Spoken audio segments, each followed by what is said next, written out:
উত্তরে বন্যা পরিস্থিতি নিয়ে জানাতে কুড়িগ্রাম ও নেত্রকোনা থেকে যুক্ত হচ্ছেন সহকর্মীরা। শুরুতেই কুড়িগ্রাম থেকে যুক্ত হচ্ছেন সহকর্মী আব্দুল খালেক। খালেক, কুড়িগ্রামে তো ইতিমধ্যে 10,000-এর বেশি মানুষ পানিবন্দী রয়েছে, সেখানকার পরিস্থিতি জানাবেন। আর নদী ভাঙনও তো হচ্ছে, ইতিমধ্যে শতাধিক পরিবার গৃহহীন হয়েছে, ভাঙনের ঝুঁকি রয়েছে, এরকম কতগুলি এলাকা রয়েছে?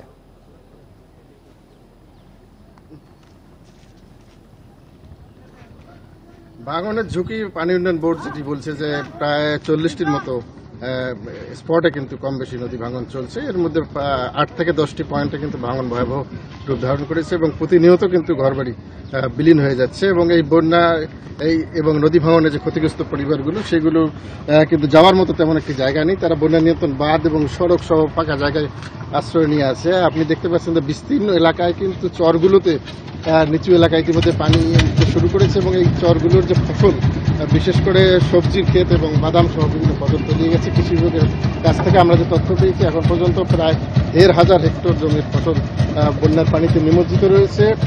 বিশেষ করে তিস্তা অববাহিকার যে চরগুলো রয়েছে সেখানে পানি বেশি এবং বিশেষ করে তিস্তায় এই মুহূর্তে 55 সেন্টিমিটার উপর দিয়ে পানি প্রবাহিত হচ্ছে এবং প্রতিনিয়ত পানি কিন্তু বাড়ছে।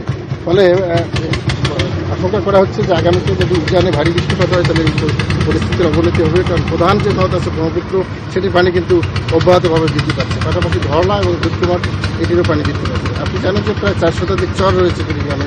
এই চরের বেশিরভাগ এলাকা কিন্তু এই নদীর তীরবর্তী এলাকা হওয়ার কারণে এগুলো কিন্তু পানি বাড়লেই আক্রান্ত হয় এবং প্রচুর লোক এখানে ক্ষতিগ্রস্ত হয়। খালেক, আপনি থাকবেন আমাদের সাথে, আমরা নেত্রকোনার বন্যা পরিস্থিতি জানবো। সেখান থেকে যুক্ত হচ্ছেন সহকর্মী লাভলু পাল চৌধুরী। লাভলু, নেত্রকোনার পরিস্থিতি জানাবেন। 120টি গ্রাম তো ইতিমধ্যে প্লাবিত হয়েছে, সেখানকার কি পরিস্থিতি, মানুষের দুর্ভোগের চিত্র জানাবেন। আর রাস্তাঘাটও তো তলিয়ে গেছে, যোগাযোগ ব্যবস্থা কি স্বাভাবিক আছে?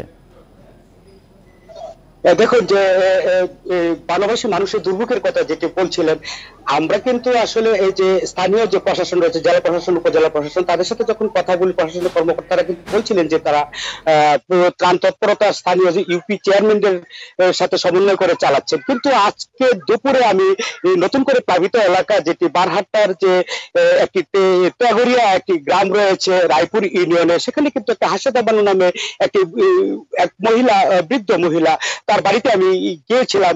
সেখানে কিন্তু তিনি বলছিলেন যে কান্নাজড়িত কণ্ঠে বলছিলেন যে 4 দিন ধরে কিন্তু তার বাড়িতে পানি, তার কোলে একটি 1 বছরের নাতি শিশু ছিল। দেখে তিনি বলছিলেন যে তাকে আসলে একটু দুধ খাওয়াতে পারছে না, কারণ গরু তার যেটা ছিল সেটা কিন্তু আসলে ঘাস না খাওয়ানোর কারণে দুধ দিচ্ছে না। সে একটা দিনমজুর তার ছেলে, এরকম একটা অসহায় পরিবার। সে বলছিল যে চালের গুঁড়ো করে তার সাথে একটু চিনি মিলিয়ে কোনো মতে জাল দিয়ে শিশুটিকে খাওয়াচ্ছিল।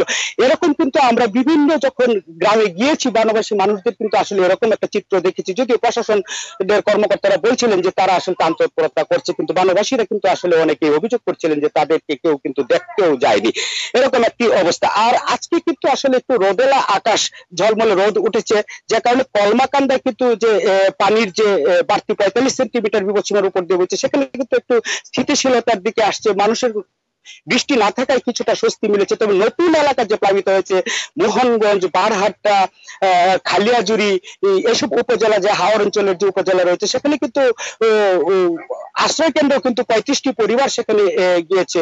তো সেসব মানুষের কিন্তু আসলে রান্না করার যে খাবার, সেটার কিন্তু একটা সংকট আমরা দেখতে পেয়েছি এবং মানুষের যে দুর্ভোগ, সেটা আসলে কিন্তু আসলে তারা খুব কষ্টে আছেন, বিপদে আছেন, এরকমটি কিন্তু তারা বলছিলেন। বিশেষ করে শিশু খাদ্য এবং সবচেয়ে বড় যে তারা দেখাচ্ছিলেন যে খাদ্য সংকট এবং হাট বাজারের কথা যেটি বলছেন, মানুষ কিন্তু আসলে দোকানপাটে যেতে পারছে না। গ্রামীণ সড়কগুলো কিন্তু আসলে বেশিরভাগই পানিতে ডুবে গেছে। কুড়িগ্রাম এবং নেত্রকোনা থেকে জানাচ্ছিলেন আমাদের সহকর্মীরা।